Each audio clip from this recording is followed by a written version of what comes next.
Another day, another story. Verily, Allah loves it when you do your work conscientiously. Al-Bayhaqi. Allah has made beneficence obligatory for you, Muslim.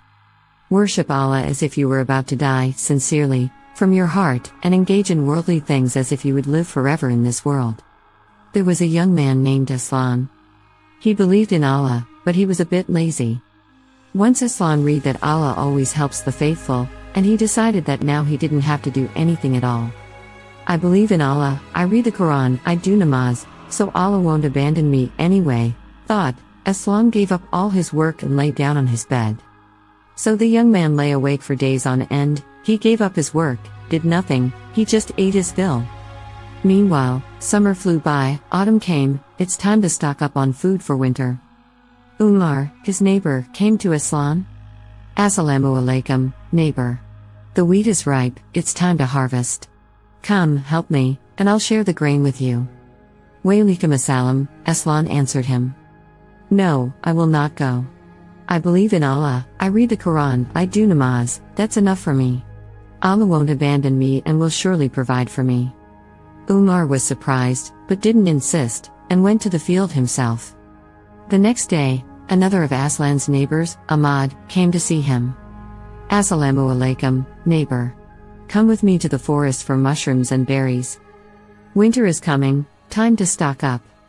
But Aslan answered him too. Walaikum assalam. No, I will not go. I believe in Allah, I read the Quran, I do namaz, that's enough for me. Allah will not abandon me and will surely provide for me. Ahmed was surprised, but he didn't call Aslan anymore and went off to the forest. Then his uncle came to Aslan. Assalamu alaikum, nephew. I'm going to the sea, on a big fishing trip. Come and join me as a helper. We'll divide the catch equally. But even his uncle refused Aslan. So he lounged all day long, while the others worked and got food. Winter was about to arrive and the young man had run out of stock. Aslan Saturday and Saturday hungry. He was waiting for food to appear by himself. At first he was very calm, but then he started to worry, and then he started to feel hurt. He did not understand why the Almighty did not feed and water him. Aslan got angry and decided to visit someone, to have something to eat and complain about his hard fate. Not far from Aslan lived Osman, who was a deeply religious and hard worker. Osman believed in Allah with all his heart, read the Quran, performed namaz, fasted and worked tirelessly. Osman started every business with Bismillah. Osman knew that Allah loves hardworking people. And the Almighty responded kindly to the hardworking Osman, and tranquility and prosperity always reigned in his house. Aslan knew that Osman's guests were always welcomed and treated to the best of everything, so he decided to be the first to go and visit him.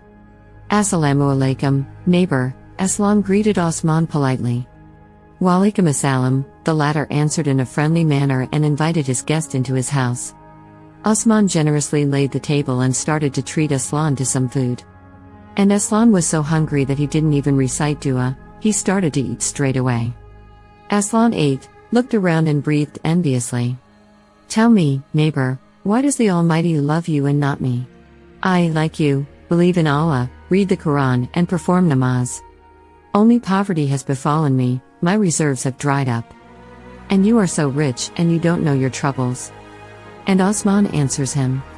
All that I have is from Allah. You are right, the Almighty loves us and takes care of us. But we shouldn't sit idle either. We have to work and make an effort to achieve something.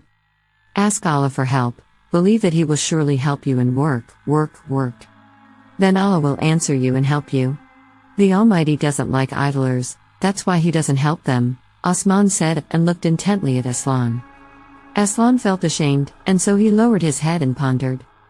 And then he thanked his hospitable neighbor, said goodbye and went home.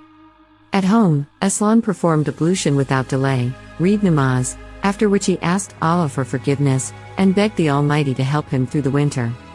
After the prayer Aslan went to work. He helped his neighbors, relatives, went to the forest, and to the sea. He worked as hard as he could. And he did not forget to turn to Allah. And by the mercy of the Almighty he had time to fill his cellar with food and he survived the winter quietly, even his relatives and neighbors had enough to treat them. And after that Aslan was never lazy, because he understood that Allah loves the hardworking.